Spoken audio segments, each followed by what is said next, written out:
Today with us, we have the presence of the Honorable Datuk Sri Hishamuddin Tun Hussein, Acting Minister of Transport, Tan Sri Ong Kak Teng, the Prime Minister's Special Envoy to China, Dato' Azharuddin Abdul Rahman, Director General, Department of Civil Aviation, Ahmad Johari Yahya, Chief Executive Officer, Nation Airline System.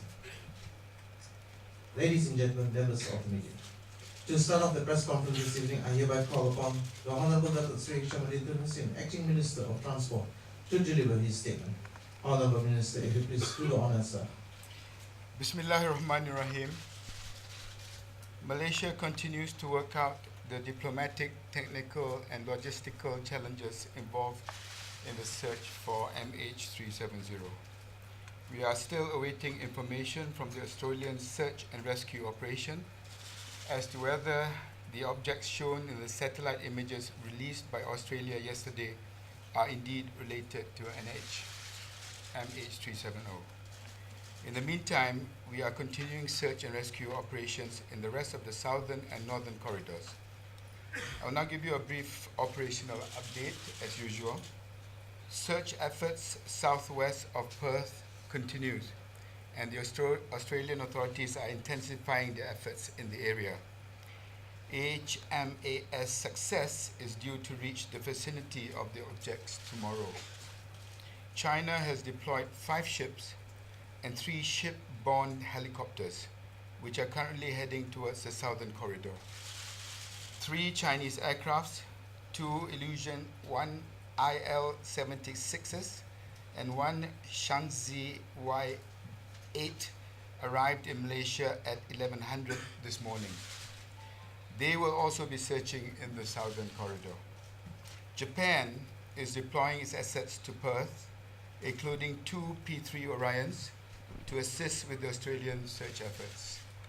This morning, I have spoken with the Acting High Commissioner from the United Kingdom, who confirmed that the Prime Minister has spoken to the Prime Minister of the UK, and the HMS Echo is already heading towards the southern Indian Ocean to support the search effort.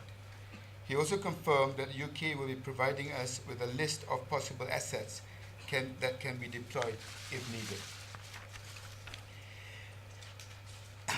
He also reaffirmed that in addition to the technical support provided so far, it stands ready to provide further specialist search and investigative assistance once more information about the fate of MH370 becomes known. I've also been in touch with the French delegation, which is led by the French ambassador to Malaysia and includes the men who led the investigation into Air France 447 crash. They have agreed to assist us with their considerable experience and expertise. I will also be speaking to the US Secretary of Defense at 21:15 tonight to request further specialist assets to help with the search and rescue efforts, including remotely operated vehicles for deep ocean salvage. The Kazakhstan authorities have assured us that they have not found any trace of MH370, and we are awaiting permission for Kazakhstan to be used as a staging point for search operations. On the police investigation, the Ukraine police have confirmed that the background checks on the Ukrainian passengers have come back clear. I would like to briefly discuss the processing of the Inmarsat data. The investigations team received the complete raw Inmarsat satellite data, which included the 6 handshakes at approximately 1500 on Wednesday, 12th of March. This type of data is not normally used in investigation of this sort. It is only because we have so little other information to go on in this difficult and unprecedented situation that the data is being used. Upon receiving the raw data, the Malaysian authorities immediately discussed with the US team how this information might be used. The US team and the investigations team then sent the data to the US, where further processing was needed before it could be used. Initial results were received on Thursday, the 13th of March at approximately 13:30, but it was agreed by the US team and the investigations team that further refinement was needed, so the data was again sent back to the US.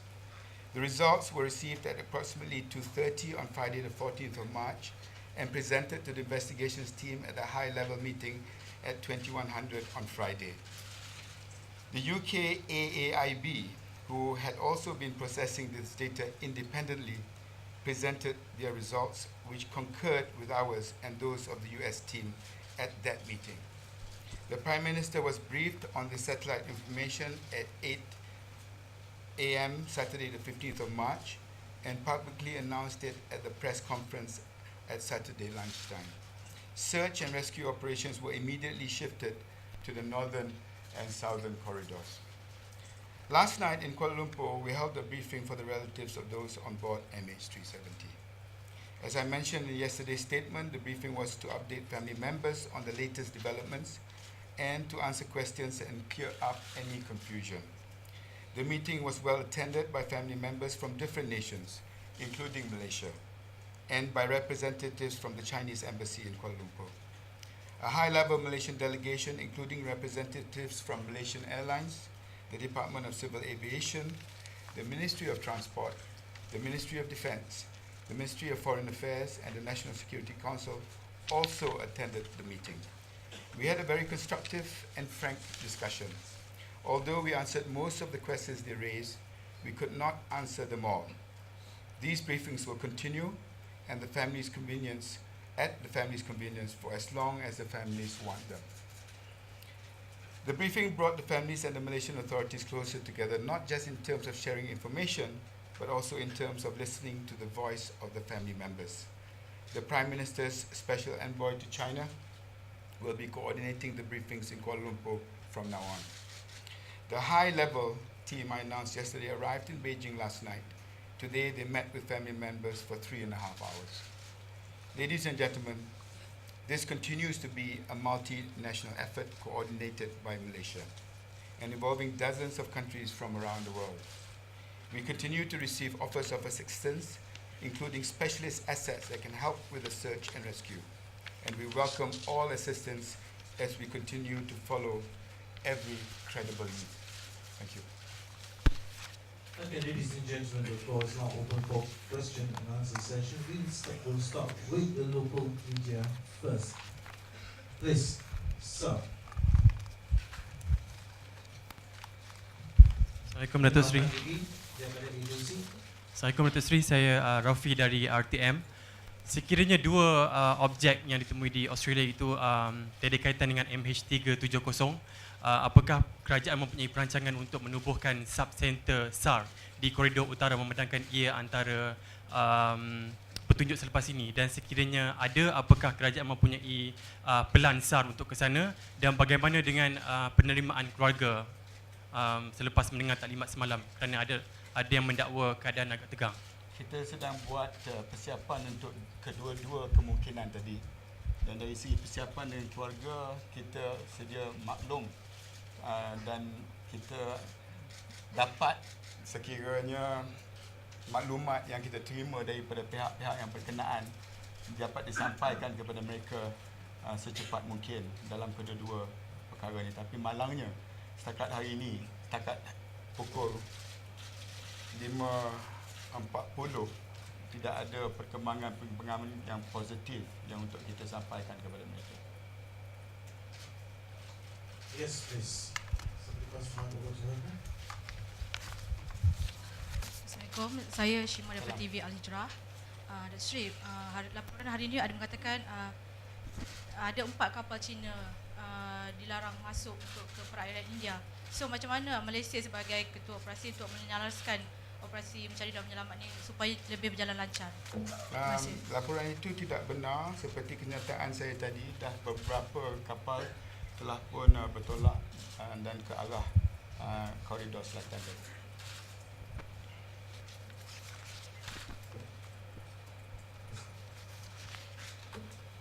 Yes. Please. Assalamualaikum Datuk Seri, saya Hilman dari Bernama TV. Soalan saya, sekiranya petunjuk di Australia ini bukan jawapan kepada penemuan MH370, adakah terdapat petunjuk baru yang mungkin pihak Datuk Seri terima?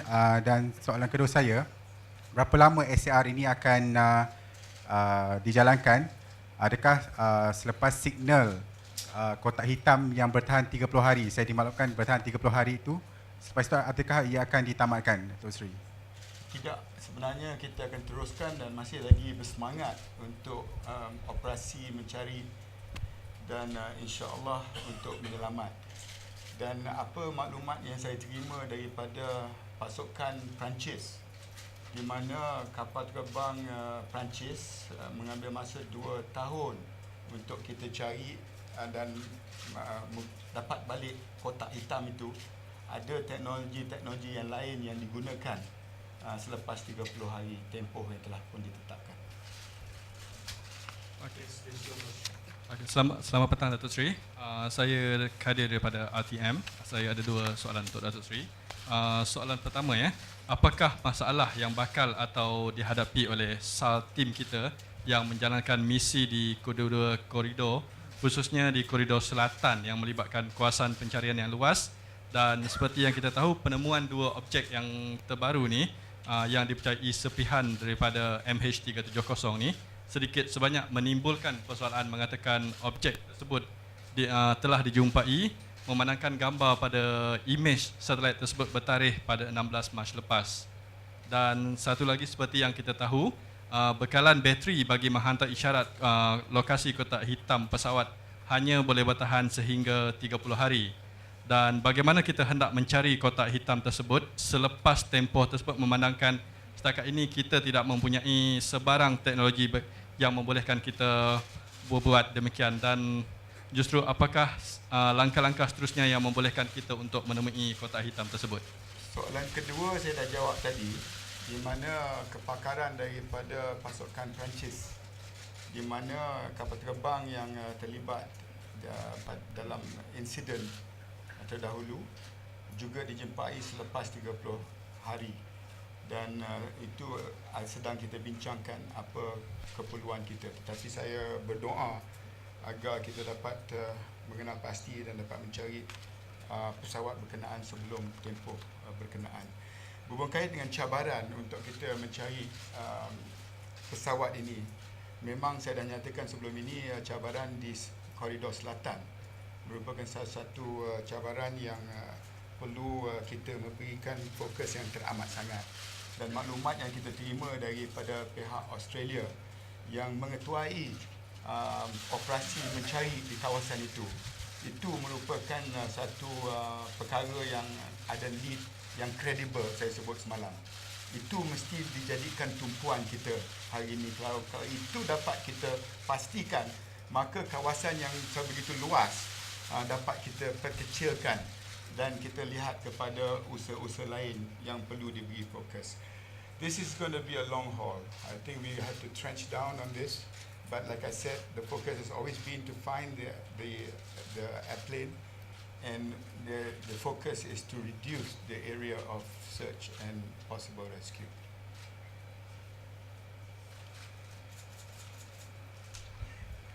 Datuk Seri, I'm Amirul from BFM Radio 89.9. My question is, you've mentioned there's a need for pinger locator hydrophones. Can you elaborate further on this item and how it can help in the search? That has got a direct, I have to be very careful here not to alarm the family members, but the pinger locator hydrophones relates to us locating the black box. And that was used by the French team. Very limited countries have got that capability, and I have been talking to leaders of those countries for the possibility of using or being given the chance or the opportunity to use them. Please. Please.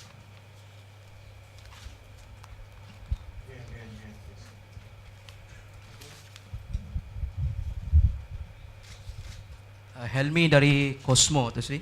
Yes.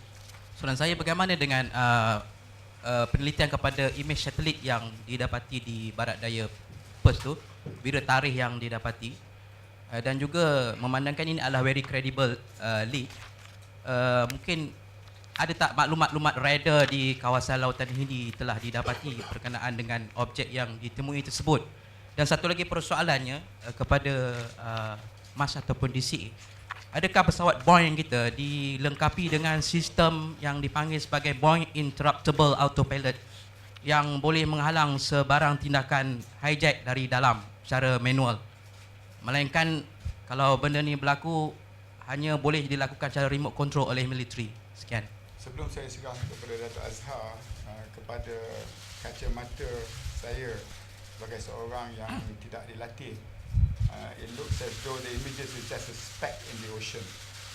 But I suppose there are experts out there who can differentiate one speck on the ocean from the others. I'm talking as a layman.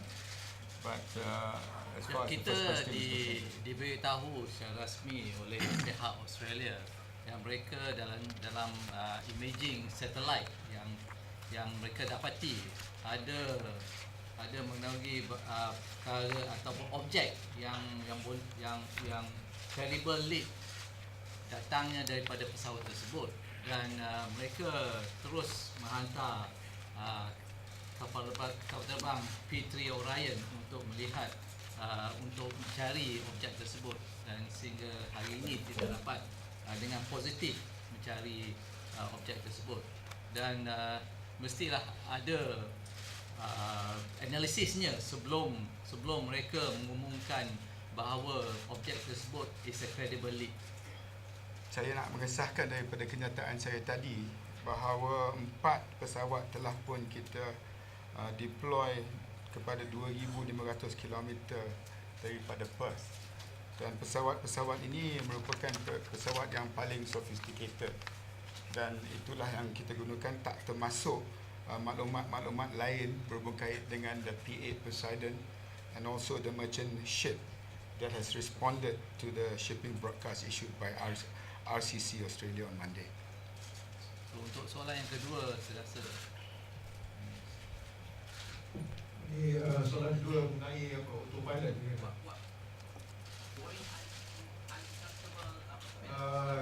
The aircraft is equipped as standard. Okay, there's nothing additional that we have to make. Yang belakang. Yes, yeah. Thank you.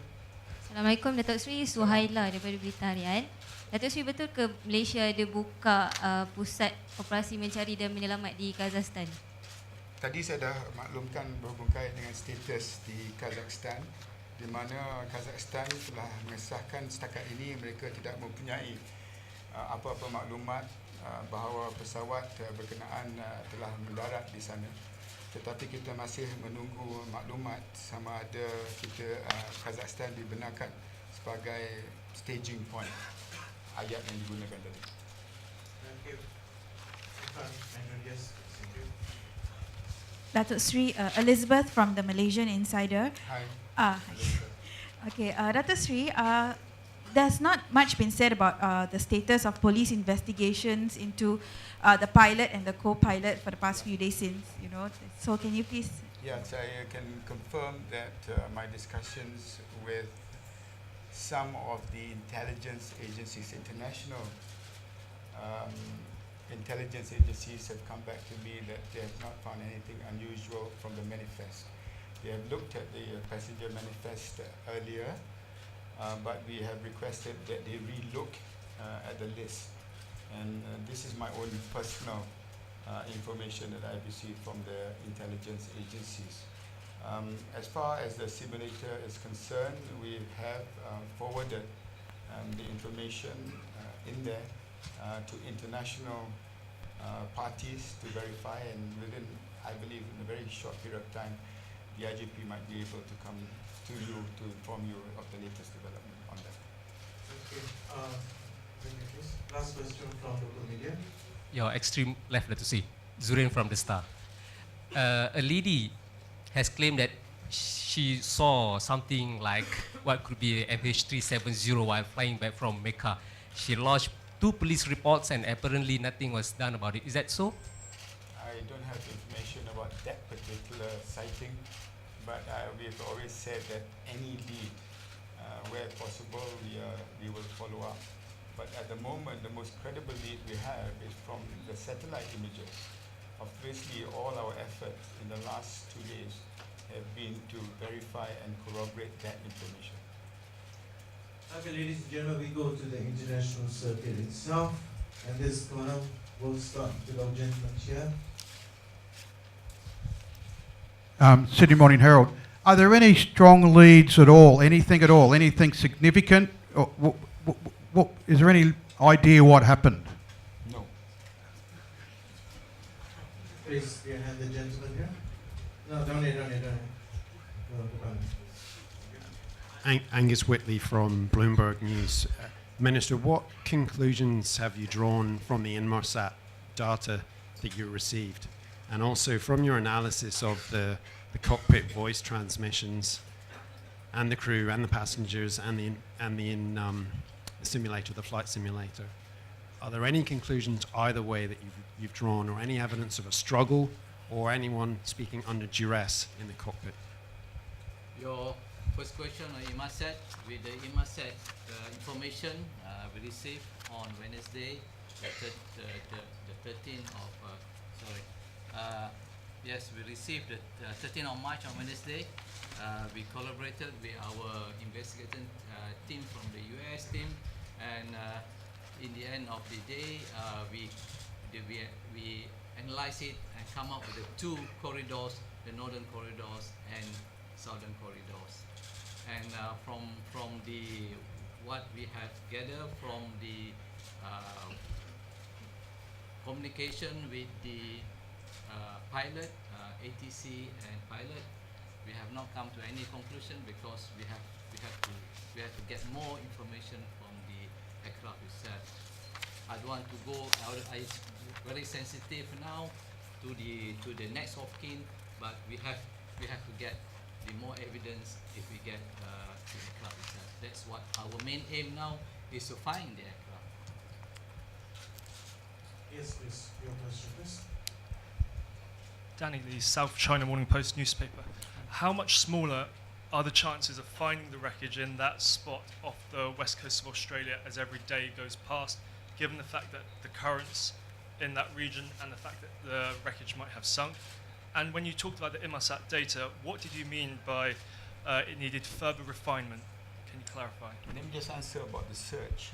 The southern corridor has always been a challenge, and I have to thank the Australian authorities and also expertise from the US. And like I said, I will be seeking further assistance from the Secretary of Defense, US, tonight. In the event that we do not find the debris in the near future, I will reveal and inform the media what are our plans in the southern corridor.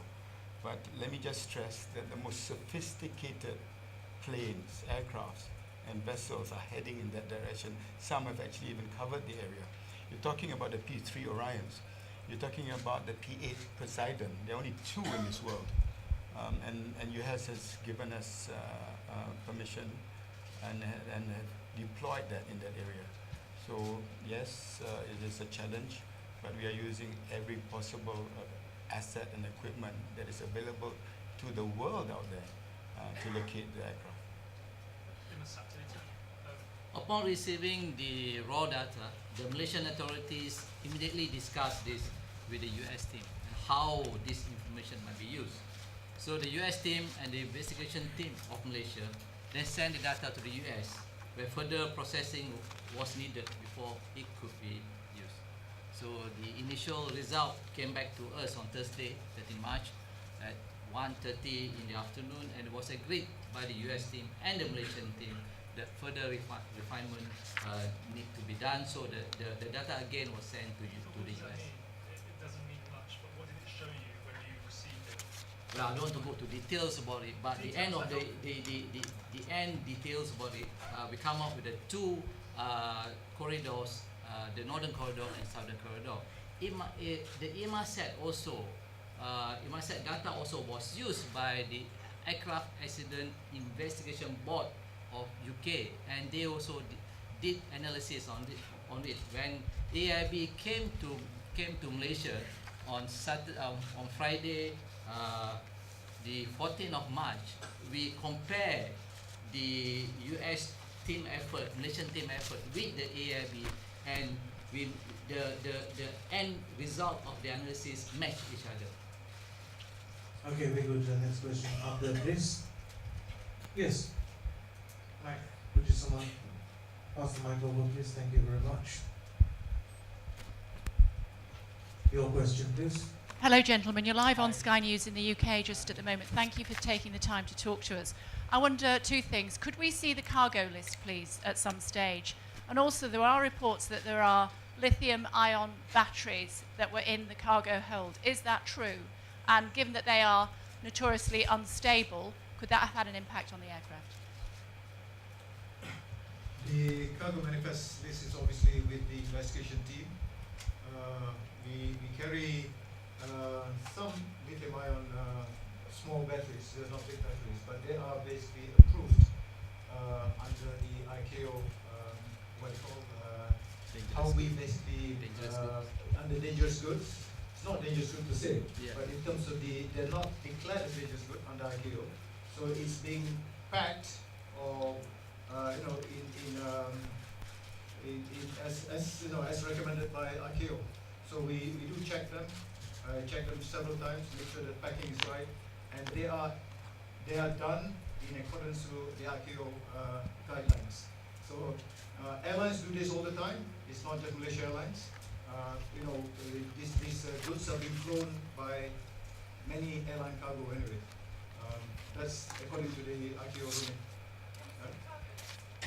It's with the investigation team. We can check with them. Okay, we can check with them. Okay, we have a question from the gentleman on the list. Could someone pass the microphone to him, please? Thank you.